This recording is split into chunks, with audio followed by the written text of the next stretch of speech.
to lose some weight, some belly fat, but you're a healthcare worker or you work night shifts, this video is for you. I used to be an RN, I used to do night shifts, and I worked in internal medicine. So I remember doing those 12-hour crazy night shifts. And now I'm a certified hormone weight loss coach and I'm a mom of 4. So these 3 tips I'm about to share with you are gonna completely change your intermittent fasting game and help you lose weight without destroying your hormones.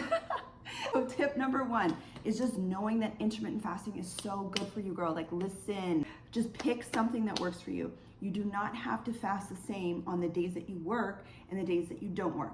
Let me give you some examples. You can start with something simple like a 12-12, where you have a 12-hour eating window, 12-hour fasting window, okay? So say, just hypothetically, you work like a 7 to a 7, like you start at 7 o'clock at night and you work till 7 o'clock in the morning. You can eat at like 6 o'clock in the evening, about an hour before you go to work, or even 5 o'clock. And then your window would be from like 5 o'clock until 5 o'clock. Then that way you get off work and you go to sleep, and then when you wake up, you can start eating again. Or you can do like an OMAD. So this is for people that, and I used to be like this too, where your shifts are crazy. Like maybe you're in surgery, you have codes, you don't even get a chance to eat.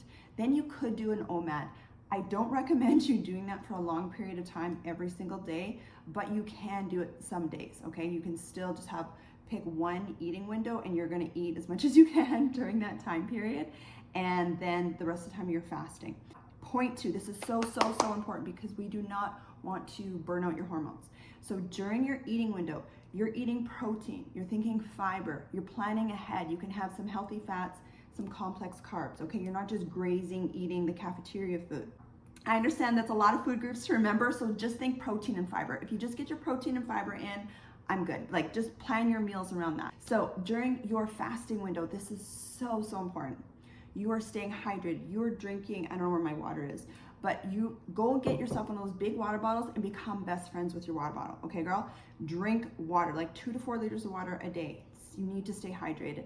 Even if you have to go pee, that's okay. You're detoxing, okay? You want to stay looking young, you want to keep your skin plump and your joints intact and your digestive system healthy, you need to drink water. And sip on teas. I just did a video on all my favorite teas. You can go do that. My fat burning, hormone friendly, supportive teas, go do that. For number 3, you're supporting your adrenals and your ovaries. For example, right now, you actually have your ovaries, because I know a lot of women have had a hysterectomy and they don't have their ovaries anymore. So I can do a separate video for you if you want. But assuming you do have your ovaries still, really want to support your ovaries and your adrenal glands. So the biggest challenge with night shift workers is the stress that goes on those organs. Doing night shifts, you're stressed out from that. You're gonna have elevated cortisol levels, okay? That's like your fight or flight hormone, which is okay, but if you have it a long period of time, it's going to wear down your adrenal glands and it actually wears down your ovaries. Now, if you're not in a perimenopause stage yet, like that age group yet, this can actually exacerbate perimenopause and menopause symptoms later in life. Now, you might already be menopause age. This is what makes it worse, is putting that stress on your body. So my tip number 3 is so important, is that you're actually supporting your stress. You're actually supporting your adrenals and your ovaries by having adaptogens. Ashwagandha is my favorite, rhodiola, I talked about that in a lot of my videos. Holy basil, you can sip on teas that have caffeine or that don't have caffeine.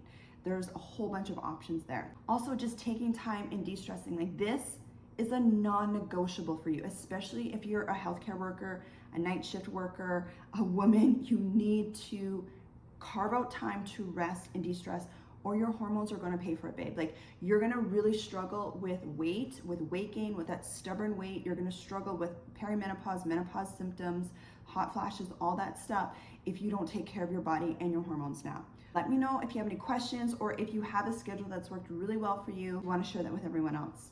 Let us know. If you want to learn more on how to lose that hormone weight and intermittent fast properly and support your adrenals and your ovaries and your cortisol levels, you can go on my bio link. I have so much information there for you.